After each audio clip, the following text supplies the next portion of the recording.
बिस्मिल्लाहिर्रहमानिर्रहीम। अस्सलाम वालेकुम। चाइना के हवाले से मामला तो आपने सुने होंगे, लेकिन इस दफ़ा जो मामला है वो बड़ा डिफरेंट है।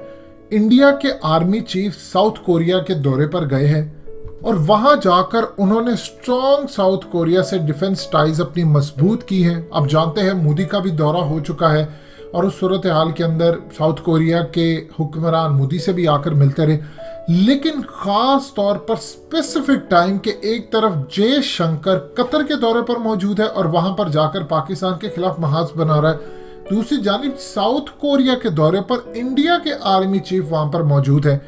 याद रखिएगा, इंडिया का जो आर्मी चीफ करंट इस वक्त मौजूद है जनरल नरवाने।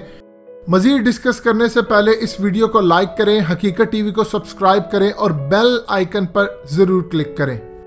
ये बेसिकली कोई बेवकूफ शख्स नहीं है। आप इसके ऊपर जो शख्स को देखते हैं CDS यानी जनरल बिपिन रावत, ये बेसिकली वो शख्स है जो पुराने टैक्टिक्स के साथ लड़ाई लड़ने के लिए तैयार रहता है, जबकि जनरल नरवाने की मजबूरी ये है कि उसको उसका हुक्म मानना पड़ता, लेकिन वो समझता है कि लड़ाई इस तरह नहीं लड़ी जाती। अब आप हैरान होंगे कि ये दौरा खालिसतन पाकिस्तान की वजह से हुआ है। अब पाकिस्तान का साउथ कोरिया के साथ ताल्लुक क्या बनता है, इसको आपने समझना है। चेक रिपब्लिक की जानिब से एक रिपोर्ट हालिया पेश की गई और उसमें बताया गया कि पाकिस्तान के नॉर्थ कोरिया के साथ बड़े ज़बरदस्त मामला चल रहे हैं और पाकिस्तान उनके साथ मिसाइल टेक्नोलॉजी भी शेयर कर रहा है। देखिए, हम पर हमेशा इल्ज़ाम लगते हैं, हमने नॉर्थ कोरिया के हवाले से बहुत सारे लोगों को शायद इदराक नहीं है, लेकिन ज़रा आप समझ लीजिए, साउथ कोरिया और नॉर्थ कोरिया एक दूसरे से इतने ही खिलाफ है जितने पाकिस्तान और इंडिया, शायद इससे भी ज़्यादा। नॉर्थ कोरिया को बैक करता है चाइना, जहां पर किम जोंग है, जिसके बारे में हालिया खबरें आई थी कि चाइना ने अपने डॉक्टर्स भेजे उसकी जान बचाने के लिए। और किम जोंग और साउथ कोरिया ये आपस के अंदर ऐसे ही है जिस तरह पाकिस्तान की लड़ाई होती है इंडिया के साथ। अब किम जोंग और उसका नॉर्थ कोरिया चाइना के साथ है, जबकि साउथ कोरिया को बैक करता है इंडिया, इसराइल और अमेरिका। अब आपको समझ आ गई होगी नेक्सस क्या है। इंडियन आर्मी चीफ इसलिए गए हैं कि पाकिस्तान, उनको जो इंटेलिजेंस मालूमात मिली हुई है, जो वो समझते हैं कि पाकिस्तान नॉर्थ कोरिया के साथ मिलकर बड़े लेवल पर अंदर खाने काम कर रहा है, लिहाजा इस सूरत हाल में उनको खदशा ये है कि नॉर्थ कोरिया के पास कुछ ऐसी टेक्नोलॉजी है जो ख़ास तौर पर भारत के खिलाफ इस्तेमाल हो सकती है। इनके जहाज़ गिराने के लिए बहुत सारी डिफरेंट टेक्नोलॉजी है, मिसाइल टेक्नोलॉजी बड़ी है। देखिए, पाकिस्तान के साइंटिस्ट के बारे में एक चीज कमाल है, दुनिया के अंदर ये चीज आपको कम नजर आएगी कि महदूद पैमाने पर मारने वाले एटमी मिसाइल, ये दुनिया के अंदर पाकिस्तान की खासियत है कि हम एटमी लेवल के ऊपर ही काम, आपको आम मिसाइल नजर आते हैं, लेकिन वो बड़ी पैमाने के ऊपर अगर आप जब देखते हैं तो एटमी मिसाइल, यानी जब आप न्यूक्लियर की बात करते हैं तो एटमी प्रोग्राम के तहत बड़े पैमाने पर बड़े मिसाइल नजर आते हैं। लेकिन असल कहानी ये होती है कि 2011-12 में आपने देखा होगा बहुत ज़्यादा शोर मचा था कि पाकिस्तान पूरी दुनिया, सऊदी अरब, ईरान हर जगह दे सकता है यह महदूद पैमाने के मिसाइल, क्योंकि हमने जब से महदूद पैमाने के एटमी मिसाइल बनाने शुरू किए हैं पूरी दुनिया के कान खड़े हो गए हैं। यानी अगर हम चाहें, एक तो है कि आपकी एटमी जंग होती है कि आपने मिसाइल मार दिया, एटमी मिसाइल मारा और सब कुछ खत्म।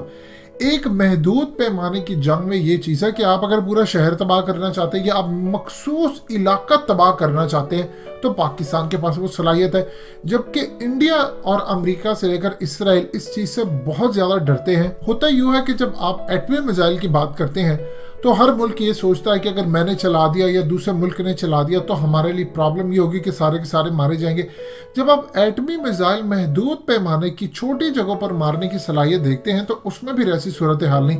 अब पाकिस्तान मिसाल के तौर पर इंडिया के साथ जंग होती है, हम किसी ऐसी जगह मिसाइल मारते हैं जहाँ पर उनका कई किलोमीटर तक का इलाका तबाह बर्बाद होता है। हम चाहें तो हम एक खास इलाके को भी तबाह कर सकते हैं। इंडिया के पास अभी इस तरह की सलाहियत प्रॉपर्ली मौजूद नहीं है, उनकी रेंज उस लेवल की नहीं है, वो जितना मर्जी दावा करते फिरे। अब इस रिपोर्ट के अंदर कहा गया कि पाकिस्तान के चेक रिपब्लिक के साथ मामलात बड़े हद तक तय हो चुके हैं और हम उनके साथ टेक्नोलॉजी शेयर करें, वो हमारे साथ टेक्नोलॉजी शेयर करें और चाइना इसमें रोल प्ले कर रहा है। अब यही चीज़ को आगे लेकर इंडिया चलता है। इंडिया अब साउथ कोरिया के साथ ताल्लुकात बना रहा है। आप देखेंगे जहां जहां हमारा कोई दुश्मन या उस दुश्मन का दुश्मन या हमारे दोस्त का दुश्मन कोई भी होगा, इंडिया के उनके साथ ताल्लुकात होते हैं। यानी मिसाल के तौर पर पाकिस्तान नॉर्थ कोरिया के साथ है तो इंडिया साउथ कोरिया के साथ, पाकिस्तान जिसके साथ भी होगा, यानी हमारे से उन्होंने अरब ममालिक छीन लिए और अपने साथ मिला लिए। इस सूरत हाल के अंदर इंडियन आर्मी चीफ वहां पर मौजूद गए और वो पाकिस्तान को डिच करने के लिए साउथ कोरिया के साथ अपने ताल्लुकात बना रहे हैं कि जो मुस्तकबिल की जो जंग होनी है उसके अंदर नॉर्थ कोरिया ने चाइना का साथ देना है, तो साउथ कोरिया इंडिया का साथ दे, क्योंकि पाकिस्तान नॉर्थ कोरिया के साथ है। अब देखिए वहां पर सूरत हाल नॉर्थ कोरिया और पाकिस्तान में काफ़ी चीज़ें आपको सिमिलर नज़र आती हैं। ख़ास तौर पर वहां पर फौजी बैक हुकूमत होती है, पाकिस्तान में भी आर्मी का आप जानते हैं कितना असर और रसूख है, इस्टेब्लिशमेंट हमारी कितनी मजबूत है।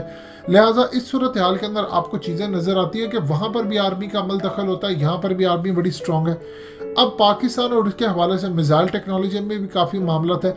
इवन कि किम जोंग हालिया ये बात का इकरार कर चुके हैं कि वो अपने मुल्क की चूँकि पाबंदियाँ इन पर इतनी ज़्यादा हैं, वो टेक्नोलॉजी के मामले के अंदर तो आगे जा रहे हैं, लेकिन वो अपनी कौम को उस लेवल पर नहीं ले जा सके पाबंदियों की वजह से जहाँ पर वो समझते हैं बहुत ज़्यादा खुशहाल हो।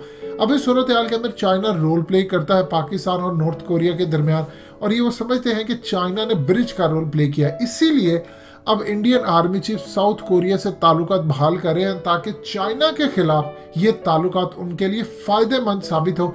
और मोदी अब प्लानिंग ये कर रहा है कि किसी तरह नॉर्थ कोरिया के साथ जो पाकिस्तान के मामलात मिसाइल टेक्नोलॉजी के हवाले से हो या दूसरी टेक्नोलॉजी जो इंडिया को नुकसान पहुंचा सकती है, उसको डिच करने के लिए वो साउथ कोरिया का साथ ले। आपको याद होगा कि ट्रंप के और किम जोंग की लड़ाई का क्या लेवल था कि एक दूसरे पर ये धमकियां चल रही थी कि ट्रंप ट्वीट ये कर रहा था कि मेरे पास एटमी मिसाइल का बटन है, जिस दिन मैंने दबा दिया तो तुम्हारा मुल्क नहीं बचेगा। उधर से नॉर्थ कोरिया की जानिब से भी ये बात आ रही थी, किम जोंग कह रहा था कि मैं उड़ा दूंगा, ये कर दूंगा, वो कर दूंगा। फिर उसके बाद आप जानते हैं इनकी मुलाकातें और दोस्ती और ये वो, फिर उसके बाद लड़ाई, तो ये चीजें चलती रही और पूरी दुनिया के अंदर ये दावा किया जाता रहा। इंटेलिजेंस एजेंसियों ने इवन के दावा किया, साउथ कोरिया के अंदर ये दावा किया जाता रहा, बहुत सारे ममालिक के अंदर ये बात की जाती रही कि किम जोंग के हवाले से कि ये अपनी आखिरी सांसें ले रहा है। बाद में फिर वो मंजर-ए-आम पर आ जाते। पूरी दुनिया के अंदर कोरोना में देखा जा रहा है क्या हो रहा है, ये अलग थलग अपनी जिंदगी जीते और बड़ी मुश्किल तरीके से ये जीत रहे हैं। अब इस सूरत हाल के अंदर इंडिया अपनी डिफेंस पावर को बढ़ाने के लिए साउथ कोरिया से दिफाई माहिदे कर रहा है, क्योंकि पाकिस्तान के हवाले से इनको ये रिपोर्ट का कहना है कि पाकिस्तान नॉर्थ कोरिया के साथ अंदर खाते अपने मामला तय करे जो इंडिया को नुकसान पहुंचाएंगे।